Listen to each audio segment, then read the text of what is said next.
मुक्ति के लिए, मुक्त करने के लिए। और मैं आपको आज खुल के बताता हूं, एक भी हिंदू है, एक भी मुसलमान है, एक भी बौद्ध है, जैन है, मुक्ति पाना है, कान खोल के सुनो, मुक्ति पाना है, यीशु मसीह को स्वीकार करना पड़ेगा। यीशु मसीह को स्वीकार करना पड़ेगा। कोई दूसरा रास्ता नहीं है मुक्ति के लिए, कोई दूसरा रास्ता नहीं है। पड़े रहोगे तो वहीं पड़े रहोगे, वहीं पड़े रहोगे। Hallelujah, hallelujah, hallelujah, hallelujah. इतना ही नहीं, आपके लिए भी, ईसा मसीह के लोगों के लिए जिन्होंने बपतिस्मा ग्रहण किया, उनके लिए भी मैं सुनाना चाहता हूं।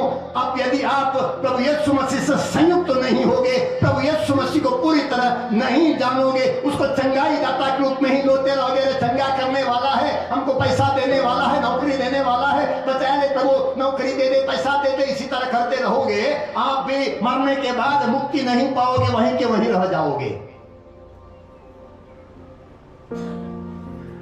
इसका मतलब यह नहीं कि प्रभु नहीं दे सकता, प्रभु दे सकता, उसके लिए कुछ भी असंभव नहीं है। वो असंभव को संभव बनाने वाला, वो मुर्दों को जिलाता है, आपको पैसा दे, सारी महिमा करता है, क्योंकि सब कुछ पर उसका अधिकार है। लेकिन उस आने का उद्देश्य, इस संसार में आना, इस इतना दुख तकलीफ झेलना, सिर्फ क्या के लिए? सिर्फ मुक्ति देना, मोक्ष का स्वामी हुआ है। हमारे देश में 4 वेद हैं, सुने हैं ना? उनमें से सबसे पुराना वेद है ऋग्वेद। ऋग्वेद में 10 खंड है, एक नहीं 10 खंड है। 10वें खंड के 90वें पाठ में, 10वें खंड के 90वें पाठ में प्रभु यीशु मसीह के बारे में बहुत अच्छे से सुंदर जिक्र किया गया। मैं पढ़ के सुनाना चाहूंगा। ऋग्वेद के 10वें खंड में उसके 90वें पाठ की दूसरी पंक्ति में लिखा है, पुरुष इवेदम सर्वम यद्भुतम यच्च भव्यम उतामृता त्वाशेषानो यदन्नेन तिरोहति। संस्कृत में इसका अर्थ है, जो भूतकाल में था, जो वर्तमान काल में, जो भविष्य काल में भी होगा, वो मोक्ष का स्वामी है, जो अन्न से बढ़ता है। जो भूतकाल में था, जो वर्तमान काल में है, भविष्य काल में भी होगा। आदि में था, अल्फा और ओमेगा, बाइबल के शब्दों में। और यही शब्द वेद के शब्द हैं। पुरुष, वो पुरुष है। वेदम सर्वम यद्भुतम यच्च भव्यम उतामृता शेषानु यदन्नेन तिरोहति। अन्न खा के बढ़ता है। वो कौन है जो अन्न खा के बढ़ा, जो आदि में था, भविष्य भूत में था, भविष्य में भी होगा, वर्तमान में भी है, वो है यीशु मसीह। उसके बारे में आगे लिखा है, 7वीं पंक्ति में लिखा है, तम यज्ञम बहिर्षि प्रोक्षान पुरुष जातमाग्रतः देना देवा अयजंत सात्यश्चय। ऋषि मुनियों ने, देव साध्यों ने उस पुरुष को, उस विराट पुरुष को यज्ञ में प्रोक्षान करके, यज्ञ चढ़ा के, यज्ञ में प्रोक्षान करके, यज्ञ चढ़ा के मोक्ष के लिए। आगे लिखा, देव यज्ञम तनुवाना व बंधन पुरुष पशुमुम। देव यज्ञम, 9वीं पंक्ति में लिखा, देव यज्ञम तन्वाना व बंधन पुरुष पशुमुम। जब देव साध्यों ने जब यज्ञ चढ़ाया था, उस यज्ञ में उस पुरुष को लकड़ी पर पशु के रूप में बांधा था, लकड़ी पर पशु के रूप में बांधा था। जी हाँ, किसको पशु के रूप में बांधा था लकड़ी पर? प्रभु यीशु को, प्रभु यीशु को। इसलिए हम लोगों को सबसे पहले इस बात को समझने की जरूरत है, प्रभु यीशु मसीह का आने का उद्देश्य पाप हरने के लिए, ताकि पाप से हमें छुटकारा दे, पाप से मुक्त करे, क्योंकि पाप स्वर्ग जाने में बाधा है। सुनिएगा, ये मत सोचिए कि ईसाई बन गए स्वर्ग आसान से मिल जाएगा। नहीं, क्षमा नहीं करोगे तो स्वर्ग नहीं मिलने वाला है। यदि आप दुश्मनी लेना चाहते हो, आपको स्वर्ग मिलने वाला नहीं है। यदि आप अटैच्ड हो, मोह में पड़कर मेरी बीवी क्या करेगी, मेरा भाई क्या करेगा, मेरे बच्चे क्या करेंगे, इस तरह करके अब वहीं पर लगे रहोगे, तब भी मुक्ति मिलने वाली नहीं है। कई बार लोग बोलते हैं, अरे बच्चे खोप में मरे हुए बच्चों ने क्या पाप किया है, उनको क्यों मोक्ष नहीं, उनको क्यों स्वर्ग नहीं मिलता है, वो क्यों परेशान हो जाएंगे। जब उनके अंदर भी गुस्सा है, उनके अंदर भी तकलीफ है, क्योंकि उनको जो तकलीफ दिया गया, घायल किया गया है, दर्द पीड़ा दी गई है, उसके उनके अंदर तकलीफ है। उस तकलीफ के कारण वो इतना आसान से माफ नहीं कर पाते हैं, अपनी मां को माफ नहीं कर पाते हैं। और आप जानते हैं, आज एक बात खुल के बताता हूं, कई लोगों के ऊपर आप समझते दुष्ट आत्मा है, दुष्ट आत्मा नहीं है। आप नहीं, खोप में मारा हुआ बच्चा आपके ऊपर बैठा रहता है, खोप में मारा हुआ बच्चा आपके ऊपर बैठा रहता है, आपको परेशान करता है। ताकि आप क्यों परेशान कर, क्यों आपके पास बैठता है, क्योंकि उसको विश्वास नहीं है कि बाद में दोबारा कोई बच्चा होगा तो उसको भी मां मार डालेगी, बचाएगी नहीं। वो नहीं चाहता मुझे मार दिया, मेरी मां दूसरे और आने वाले बच्चे को ना मारे, उसको बचाने के लिए रहता है। हालेलुया, हालेलुया, प्रभु की स्तुति हो, ईश्वर को धन्यवाद। देखिए, संसार में बहुत सारे लोग, महात्मा लोग आए।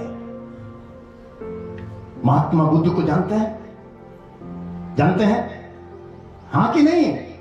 हां, महात्मा बुद्ध आए, उन्होंने बहुत अच्छी शिक्षा दी, बहुत अच्छी शिक्षा दी, लेकिन बाद में तेरे लोगों ने उनकी शिक्षा को भी तोड़ मरोड़ कर दिया।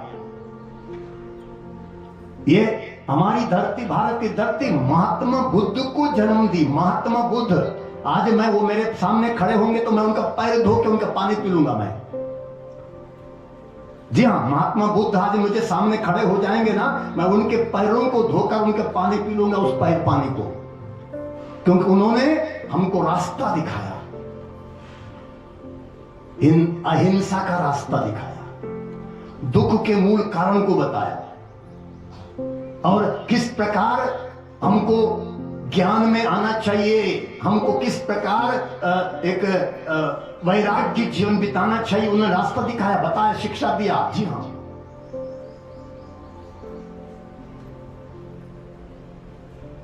लेकिन कुछ बातें बाद में लोगों ने तोड़ मरोड़ कर दिया कि उन्होंने कहा कि ना आत्मा है ना परमात्मा है, ये सब लोगों ने ठूस दिया, अलग अलग बातें ठूस दी।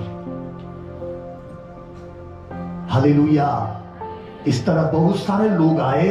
क्यों आए? रास्ता बताने आए, रास्ता दिखाने आए। बहुत बड़े साधु संत महात्मा लोग हैं, रास्ता बताने, रास्ता दिखाने आए, लेकिन प्रभु यीशु मसीह रास्ता दिखाने नहीं आया। क्यों आया? वो स्वयं रास्ता है। प्रभु यीशु स्वयं रास्ता है, वो स्वयं मार्ग है, वो स्वयं सीढ़ी है स्वर्ग की। प्रभु ने कहा, मुझसे होकर गए बिना कोई पिता के पास नहीं जा सकता। मार्ग सत्य जीवन मैं हूं, मुझसे होकर गए बिना कोई पिता के पास नहीं जा सकता। निकोदेमुस से प्रभु ने कहा था, तुम मानव पुत्र पर, है ना, स्वर्गदूतों को उतरते चढ़ते देखोगे, स्वर्गदूतों को उतरते चढ़ते देखोगे। उस सीढ़ी है जिसके द्वारा स्वर्गदूत उतर के आते हैं और यहां से आत्माएं चढ़ के जा सकती हैं। स्वर्गदूत उतरते चढ़ते देखोगे। याकूब ने सीढ़ी देखी थी ना, उस सीढ़ी पर क्या हो रहा था? क्या हो रहा था?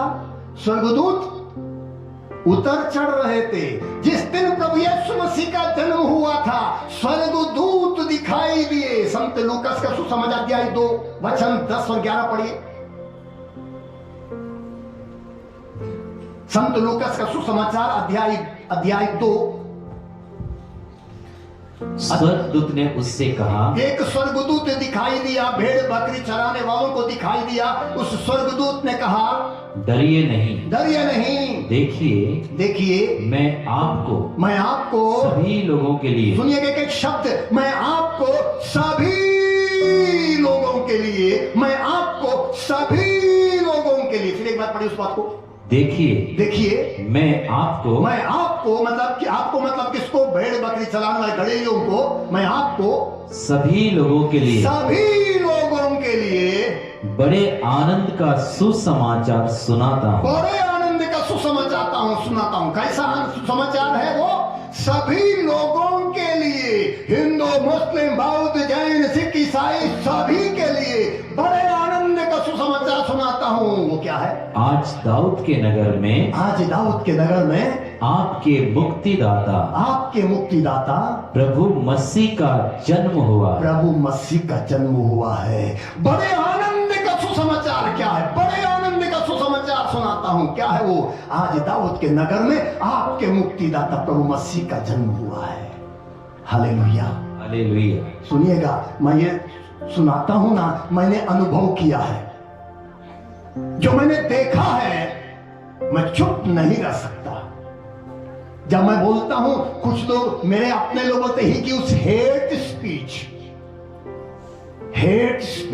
ये हेट स्पीच नहीं है, ये वचन का द्वारा, वचन से हमारे अपने लोगों ने मुझसे कहा कि उस hate speech, it's not hate speech, ये नफरत के शब्द नहीं है, ये प्रभु का वचन है। मैं आपको सुना रहा हूं और इस सुनाता हूं ना, मैं कई बार मार भी खा ली, 2 बार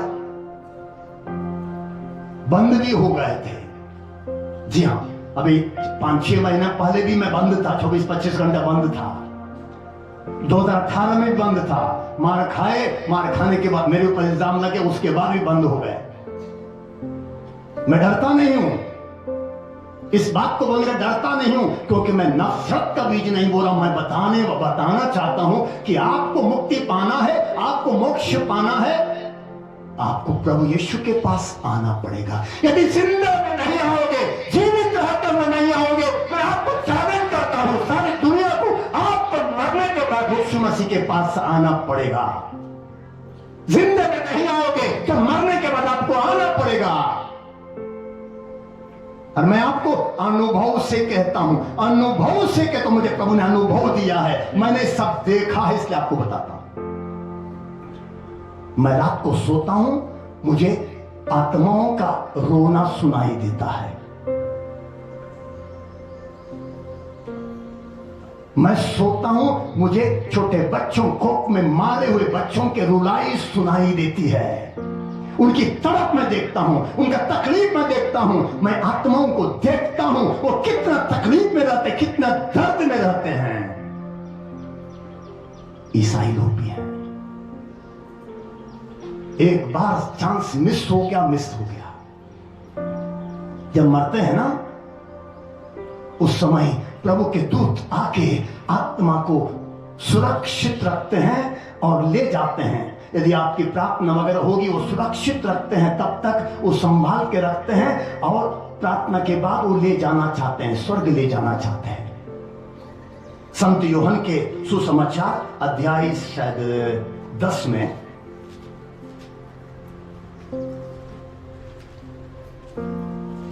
वचन थोड़ा पढ़ा जाएगा। अध्याय, जी हां, अध्याय 10 वचन 26 से आगे पढ़िए।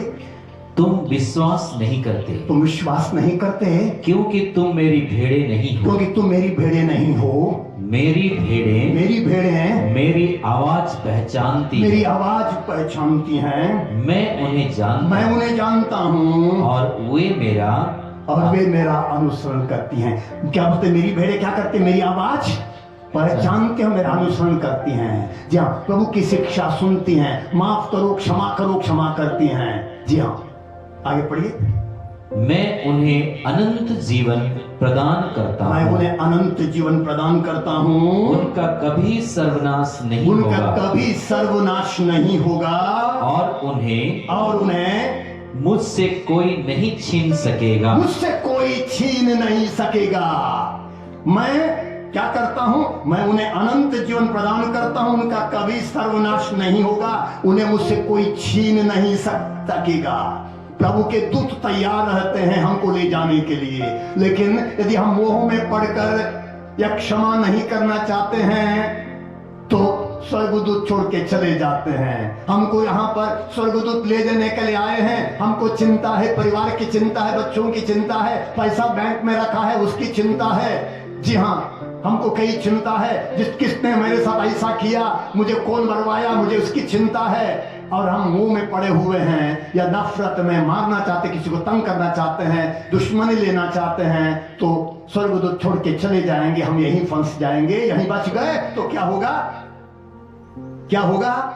लिखा है उन्हें मुझसे उन्हें कोई छीन नहीं सकेगा। स्वर्गदूत छोड़ के चले गए तो दूसरा कोई छीन लेगा। स्वर्ग क्या वो दुष्ट आत्मा ले जाएंगे या शैतान ले जाएगा या कोई तांत्रिक ले जाएगा? कोई तो ले जाएगा, कोई तो ले जाएगा। जी हाँ, इस संसार में तरह तरह की दुष्ट ताकतें, तरह तरह की दुष्ट आत्माएं हैं। एक बार मिस हो गया, चांस मिस हो गया। Hallelujah, hallelujah, hallelujah. प्रभु की स्तुति हो, ईश्वर को धन्यवाद, ईश्वर को धन्यवाद। Hallelujah, hallelujah, hallelujah, hallelujah, hallelujah, hallelujah, hallelujah. Hallelujah. प्रेरित चरित अध्याय 16 वचन 31 पढ़िए। प्रेरित चरित अध्याय 16 का वचन 31। उन्होंने उत्तर दिया, आप प्रभु ईसा में विश्वास कीजिए। आप प्रभु ईसा में विश्वास किससे कहा गया था? उससे पहले वाला वचन भी पढ़िए, 15 वाला पढ़िए। तब कारापाल चिराग मांगकर भीतरी दौड़ा और कांपते हुए पौलुस तथा सिलस के चरणों में गिर पड़ा। जी हाँ, पौलुस और सिलास को बंदी घर में डाल दिया गया था, बंधन में थे, जेल में थे। उस समय की बात है। कारापाल ने जब महिमा देखी, चमत्कार देखा, उस समय वो भूकंप के बाद कारापाल पौलुस के पास आता है, घुटने टेकता है और पूछता है, पढ़िए। उसने उन्हें बाहर ले जाकर कहा, सज्जनों, मुक्ति प्राप्त करने के लिए मुझे क्या करना चाहिए? हाँ, उसने नहीं को पूछा कि अरे मुझे क्या बोलते हैं, मुझे चंगा कर दो, मेरे परिवार के साथ ये करो, मुझे पैसा दे दो, ये कुछ भी नहीं मांगा, नौकरी नहीं मांगी, कुछ नहीं। क्या पूछा? मुक्ति प्राप्त करने के लिए मुझे क्या करना चाहिए? क्या करना चाहिए? जवाब उन्होंने उत्तर दिया, आप प्रभु ईसा में विश्वास कीजिए। आप प्रभु ईसा में विश्वास कीजिए तो आपको और आपके परिवार को मुक्ति प्राप्त होगी। आप प्रभु ईसा में विश्वास कीजिए तो आपको और आपके परिवार को मुक्ति प्राप्त हो जाएगी। कान खोल के सुनिए। जब हम विश्वास करते हैं, न सिर्फ हमको बल्कि किसको? परिवार। तो कृपया ध्यान दीजिए, फादर लोग बैठे हैं, खाली हो गए हैं। अगर आप लोग पाप स्वीकार नहीं करेंगे तो फादर लोग उठ जाएंगे। इसलिए जितने लोग नहीं किए हैं, आप वहां तक भी साउंड सुनाई दे रहा है, वचन भी सुनते रहेंगे और पाप स्वीकार के लिए जाएंगे। और सबों को पाप स्वीकार करना जरूरी है। तो ये अनाउंसमेंट था। तो जिन लोग नहीं किए हैं, कृपया पाप स्वीकार के लिए जाएंगे। Hallelujah, hallelujah, hallelujah. प्रभु की स्तुति हो, ईश्वर को धन्यवाद। Hallelujah, hallelujah. देखिए, कारापाल ने पूछा मुक्ति प्राप्त करने के लिए मुझे क्या करना चाहिए? तो पौलुस ने उनको जवाब दिया। क्या जवाब है? आप प्रभु ईसा में विश्वास कीजिए तो आपको और आपके परिवार को मुक्ति प्राप्त होगी। एक बात सुनिएगा, परिवार को कैसे मुक्ति प्राप्त होती है? परिवार कौन है? परिवार कौन कौन है? परिवार कौन कौन है? सुनिएगा, हमारे मरे हुए लोग, परिवार के जो लोग बाप दादे हैं, वो भी हमारे परिवार के हैं। सुन रहे ना, हमारे जो परिवार से गुजर गए वो भी हमारे परिवार के हैं। हो सकता है हम भूल जाते हैं कुछ साल के बाद, लेकिन वो हमसे अलग नहीं है। और कई सारे लोग, परिवार के लोग, यहूदी लोगों को गाड़ा जाता था। यहूदी लोग मरने के बाद क्या करते थे? गाड़ते थे ना, है ना? गाड़ते समय मिट्टी के नीचे। मुसलमान लोग भी गाड़ते हैं। हमारे देश में गाड़ते नहीं है ना, जलाते हैं। तो जलाते हैं तो आत्मा जलाने के बाद शरीर से हट ही चुकी है। जी हां, वो कहां रहेगी? वो कहां रहेगी? देखिएगा, मैं आपको कुछ बातें समझ के परे बता रहा हूं। मोक्ष उतना आसान नहीं है। मैं एक मोक्ष धाम में चला गया था। प्रभु ने मुझे कहा, विनीत मैं तुमको दिखाना चलूं। मैं एक दिन चला, गाड़ी लेके चला गया। मुक्ति धाम जगह लिखा, मुक्ति धाम लिखा हुआ था। वहां काफी लाशें जलाई जाती हैं। चला गया। अब प्रभु मुझे दिखाया, जिस तरह कीड़े रेंगते हैं ना, उस प्रकार आत्माएं थी वहां पर। जिस तरह कीड़े रेंगते हैं उस तरह आत्माएं पड़ी हुई थी। कई सालों से आत्माएं पड़ी हुई थी और वहां पर दुष्टों का घेरा बंधा हुआ था। ये आत्माएं वहां से बाहर नहीं जा पा रही थी। ऐसा कवच उन्होंने बांध दिया था कि उनको आप कुछ भी सुनाइए वो सुन नहीं सकते थे। प्रभु यीशु मसीह मरने के बाद 3 दिन कहां थे? कहां गए थे? हाँ? तीसरे दिन जी उठे ना। जी उठने के पहले 3 दिन कहां रहे? हाँ? कब्र में रहे। संत पेतुस का पहला पत्र अध्याय 3 वचन 18 से पढ़िए।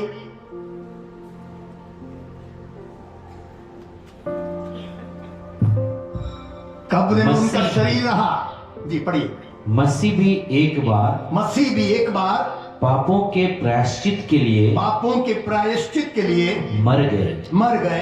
धर्मी अधर्मियों के लिए मर गए, जिससे वह हम लोगों को ईश्वर के पास ले जाएं। वह शरीर की दृष्टि से तो मारे गए, किंतु आत्मा द्वारा जिलाए गए। शरीर की दृष्टि से क्रूस पर मारे गए, लेकिन आत्मा के द्वारा जिलाए गए। आगे पढ़िए। कब? प्रभु यीशु का पुनरुत्थान आत्मा के रूप में जिलाए गए। कब? उसी समय, उसी क्षण जब वो क्रूस पर मरे, उसी समय आत्मा द्वारा जिलाए गए। वह उसी रूप में मतलब आत्मा के रूप में, उसी रूप में मतलब आत्मा के रूप में कैदी आत्माओं को मुक्ति का संदेश सुनाने के लिए। कैसी आत्माओं को? कैदी आत्माओं को, जिन आत्माओं को बंधन में रखा गया था, उन आत्माओं को मुक्ति का संदेश सुनाने गए। कब की बात है? जब प्रभु यीशु क्रूस पर मर गए।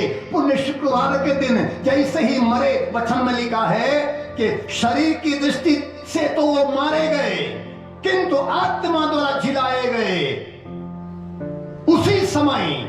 और वो उसी रूप में, मतलब आत्मा के रूप में क्या हो गया? कैदी आत्माओं को मुक्ति का संदेश सुनाने गए। और आगे पढ़िए। उन लोगों ने बहुत पहले ईश्वर के विरुद्ध विद्रोह किया था। उन लोगों ने बहुत पहले ईश्वर के विरुद्ध विद्रोह किया था। आगे बहुत सारे बात जरूरत नहीं। उन लोगों को जो विद्रोह करने के कारण जो बंधन में थे, उनको सुसमाचार सुनाने चले गए। इसलिए बोलते हैं प्रभु यीशु मृतक में मर गए और अधोलोक में उतरे। तीसरे दिन वापस चले आते हैं आत्मा के रूप में उसी शरीर में, और वापस महिमा के साथ उसी शरीर से जी उठ के बाहर आते हैं। कहां गए थे 3 दिन? क्यों गए थे? कैदी आत्माओं को मुक्ति का सुसमाचार सुनाने के लिए गए। एफेसियों के नाम पत्र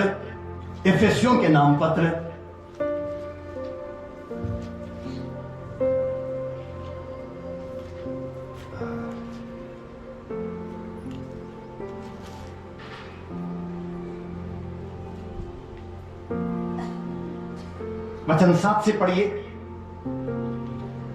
अध्याय 4 वचन 7 से। मसीह ने जिस मात्रा में देना चाहा उसी मात्रा में हम में प्रत्येक को कृपा प्राप्त हुई है।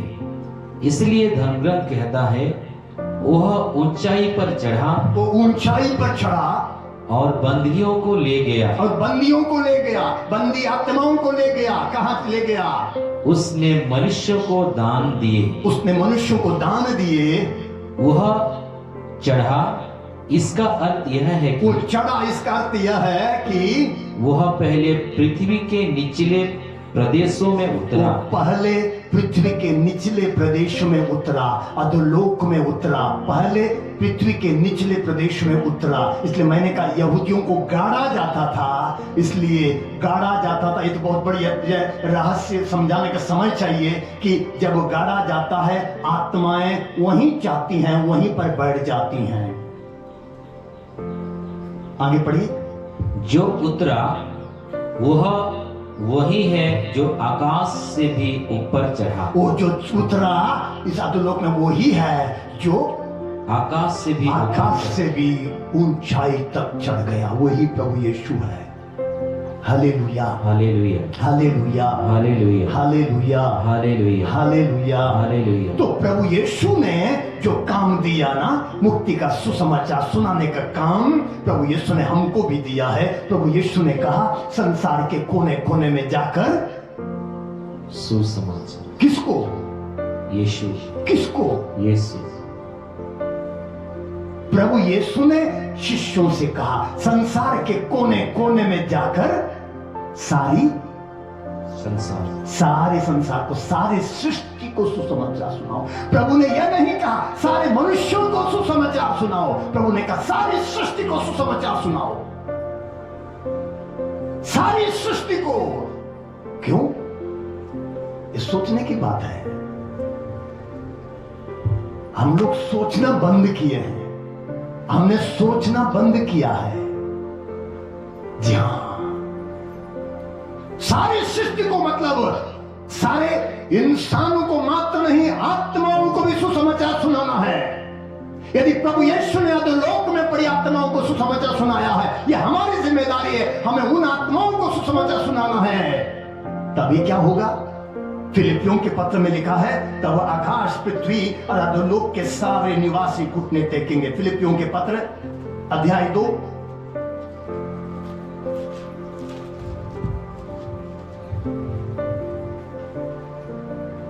वचन 7 से पढ़िए। उन्होंने दास का रूप धारण कर तथा मनुष्य के समान बनकर अपने को दीनहीन बना लिया, और उन्होंने मनुष्य का रूप धारण करने के बाद मरण तक, हाँ क्रूस मरण तक आज्ञाकारी बनकर अपने को और भी दीन बना लिया।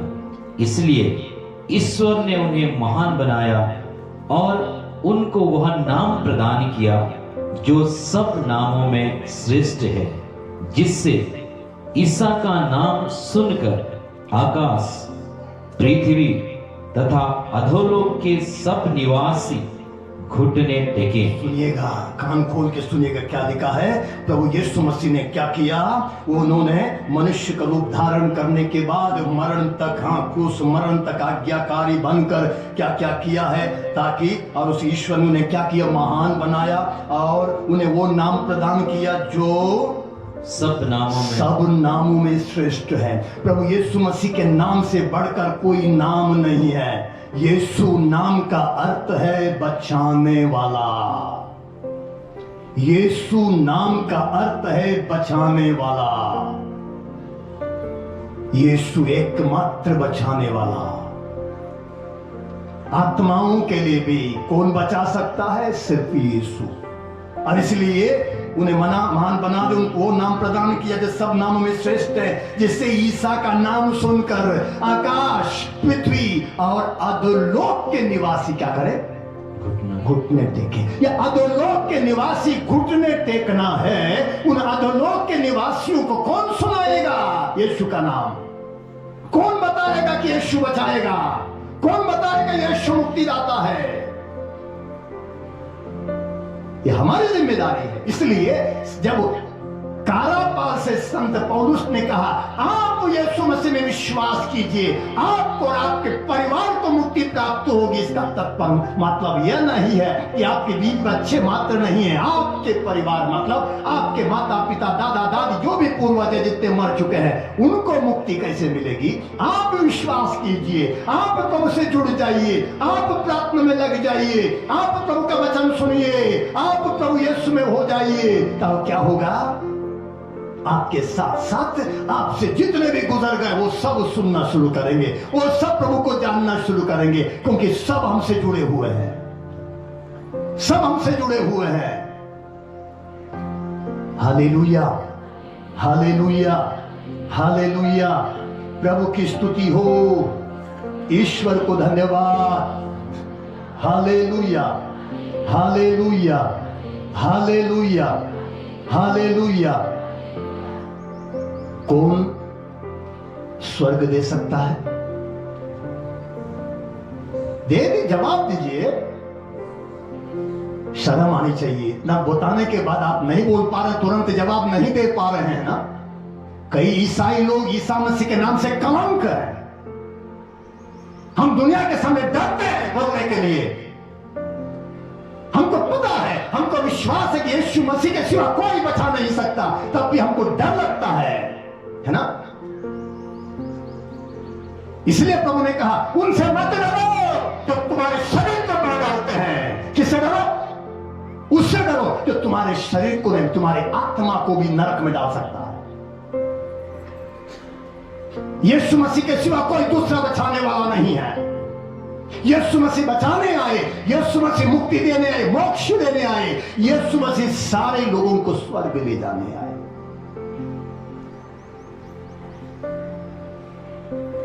मैं कई चीजें बताना चाहता हूं, लेकिन बताने पर क्या बोलते हैं समझ में नहीं आएगा, गलत समझ जाएंगे, इसलिए कई चीजें मुझे रोक दे रही हैं बोलने से। और मैं आपको जो भी बता रहा हूं ये मेरा अनुभव है, अनुभव से मैं आपको बता रहा हूं। मिस्सा बलिदान सुनिएगा, मिस्सा बलिदान क्या है? मिस्सा बलिदान क्या है? मिस्सा बलिदान वही मोक्ष का बलिदान जो कलवारी पर्वत पर प्रभु ने चढ़ाया था, वही मुक्ति का बलिदान जो कलवारी पर्वत पर चढ़ाया था, उसी की यादगार में मिस्सा बलिदान चढ़ाता है। मैं आपको बता दूं, मैं सिस्टर लोगों के यहां मिस्सा चढ़ाने नहीं जाता हूं। कॉन्वेंट में मिस्सा, सिस्टर लोग माफ करिएगा, मैं कॉन्वेंट में मिस्सा चढ़ाने नहीं जाता हूं, विशेष में उन कॉन्वेंट में जहां जो स्कूल चलाते हैं, क्योंकि जाते फादर जी हमको स्कूल जाना, आधे घंटे में मिस्सा खत्म करिएगा। फादर लोगों के पास भी मैं मिस्सा नहीं चढ़ाऊंगा, लेकिन कोई फादर जी मिस्सा चढ़ाइएगा तुरंत बोल के बोलता मैं नहीं चढ़ाता हूं, क्योंकि मिस्सा या कई लोग देते हैं 100 रुपया दे के फादर जी मेरे परिवार के लिए मिस्सा दे दीजिए, मेरे तक मिस्सा दे दीजिए, उसकी कीमत 100 रुपया है। मिस्सा की महिमा वही बलिदान जो प्रभु यीशु ने कलवारी पर्वत पर चढ़ाया था, उसी की याद का वो बलिदान है। मिस्सा एक बलिदान है। मिस्सा के द्वारा आत्माओं की मुक्ति होती है। कैसे होती है? यानी कि आप मिस्सा दे के चले गए, फादर जी मिस्सा चढ़ाइए, वो फादर जी पढ़ के बता प्रार्थना किया, कुछ भी नहीं होता है, क्योंकि कई फादर लोगों को भी विश्वास नहीं है कि मिस्सा में क्या होता है। मैं एक दिन मिस्सा चढ़ा रहा था, प्रभु ने कहा विनीत खुद को देखो, आंखें खोल के देखो, हमारी जमीन कम से कम 2-2.5 एकड़ की जमीन है। मैंने देखा हमारे आश्रम के चारों ओर मात्र नहीं है, आश्रम के बाहर भी आत्माएं, इतनी आत्माएं थी, रो रही थी, तड़प रही थी, आत्माएं घायला भरी हुई थी, पूरी जगह आत्माएं भरी थी। विनीत देखो, प्रभु बोलता है हमको, उसके पार भी देखो, दीवार के पार भी। मिस्सा जब चढ़ता है, आत्मा, इंसान मत है, आत्माएं भी मिस्सा में आती हैं, उसको क्या बोलते हैं, मुक्ति के लिए चली आती हैं। इसलिए मृतकों के लिए मिस्सा चढ़ाया जाता है। मिस्सा सुनने नहीं आते हैं हम लोग, क्यों आते हैं? मिस्सा चढ़ाने आते हैं। हम मिस्सा चढ़ाते हैं सब मिलकर। फादर एक माध्यम है, मुखिया है, बाकी सब लोग मिलकर मिस्सा चढ़ाते हैं। इसलिए मिस्सा के दौरान यदि हमको फोन की चिंता है, मिस्सा के समय हमको वो चिंता है कि चप्पल कोई लेके ना जाए, हमको घर की चिंता है, सब बेकार है। मिस्सा में सोचते अरे फादर जी 1 घंटे में मिस्सा नहीं करता, मैं लंबा समय कर रहे हैं, ये बेकार है। मिस्सा एक बलिदान है। हमारे यहां मेरा मिस्सा 3 घंटा चलता था, शुक्रवार और रविवार। शुक्रवार और रविवार, शुक्रवार को भी 3 घंटे का मिस्सा, रविवार को भी 3 घंटे का मिस्सा।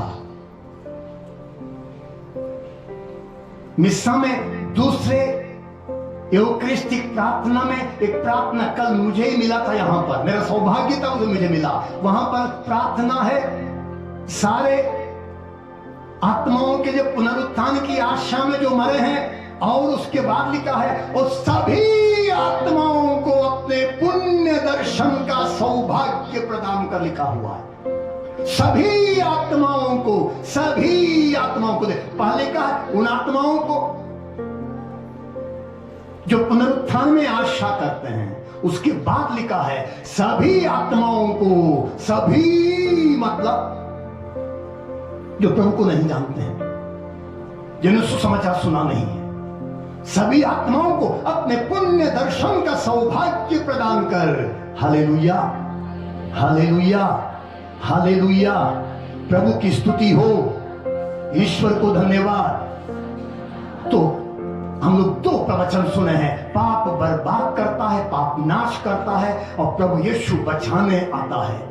पाप के कारण हमको अनंत जीवन नहीं मिलता, पाप के कारण हमको मोक्ष नहीं मिलता, पाप के कारण हमको स्वर्ग नहीं मिलता, लेकिन प्रभु यीशु हमको स्वर्ग के रास्ता को खोलने के लिए आया, स्वर्ग का रास्ता बन के आया, हमारे पाप को अपने ऊपर हाथ लेकर हमें पाप से मुक्त करने के लिए आया।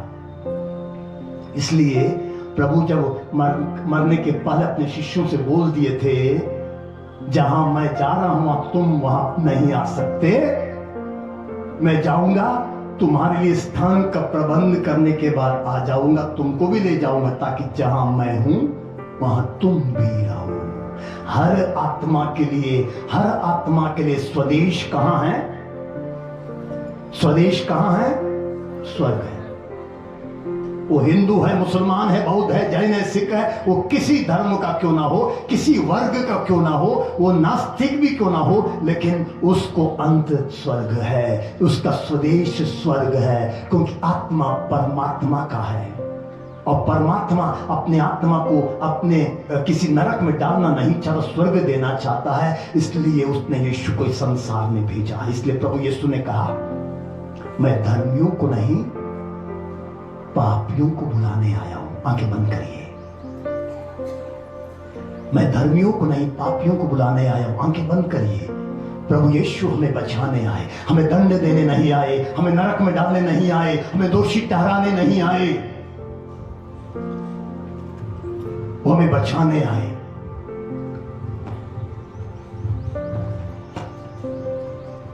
वो हमें पाप से मुक्त करने आए, वो हमें पाप से मुक्त करने आए। वो स्वर्ग का रास्ता है, वो स्वर्ग की सीढ़ी है। दूसरा कोई मोक्ष का स्वामी नहीं है, यीशु मोक्ष का स्वामी है।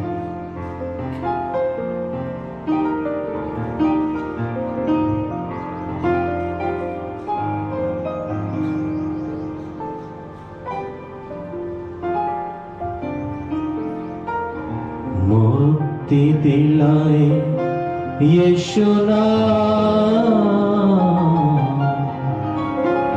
शांति दिलाए यीशु नाम। आंखें बंद रखेंगे, प्रार्थना में लगे रहेंगे, गाते रहेंगे। मुक्ति दिलाए यीशु नाम, पूरे दिल से गाइए। शांति दिलाए यीशु नाम, केवल हमें मात्र नहीं, हमारे पूरे पूर्वजों को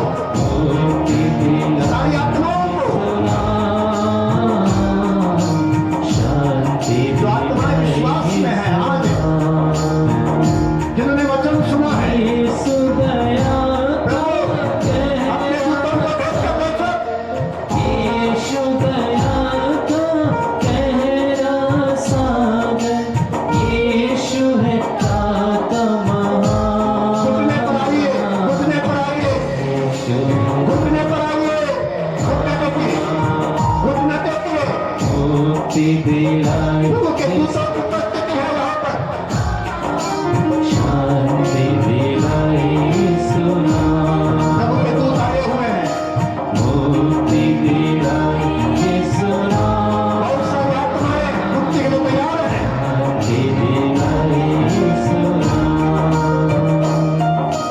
चरनी में तूने जन्म लिया यीशु चरनी में सूली पे हुआ विश्राम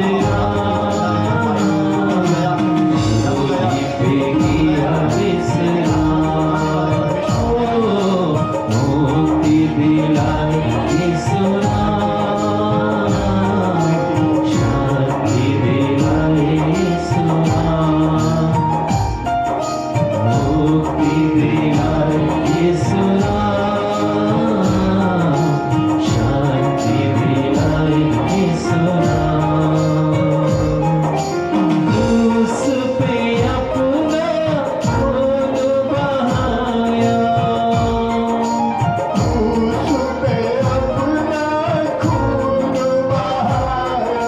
सारा चुकाया सारा चुकाया मुक्ति दिलाई सुना शांति दिलाई सुना मुक्ति दिलाई सुना शांति दिलाई सुना यीशु नाम नाम नाम यीशु नाम यीशु नाम नाम नाम यीशु नाम यीशु नाम नाम नाम यीशु नाम यीशु नाम नाम नाम यीशु नाम यीशु नाम नाम नाम यीशु नाम यीशु नाम नाम नाम यीशु नाम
आत्मा यह मंडरा रहा है, प्रभु के दूत भी आए हुए हैं।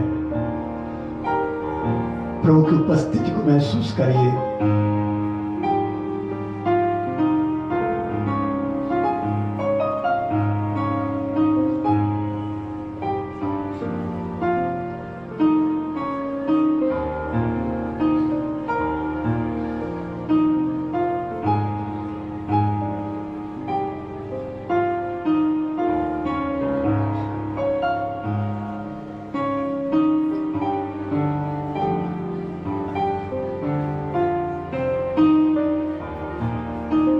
सारी आत्माओं प्रभु के चरणों में चले जाओ। सारी आत्माओं प्रभु के चरणों में चले आओ। शरीर में हो, शरीर को छोड़ो, प्रभु के चरणों में चले आओ।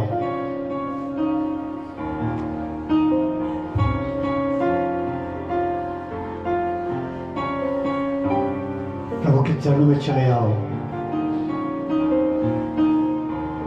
प्रभु तुमसे प्यार करता है। प्रभु तुमसे प्यार करता है। प्रभु के दूत आए हुए तुम्हें ले जाना चाहते हैं।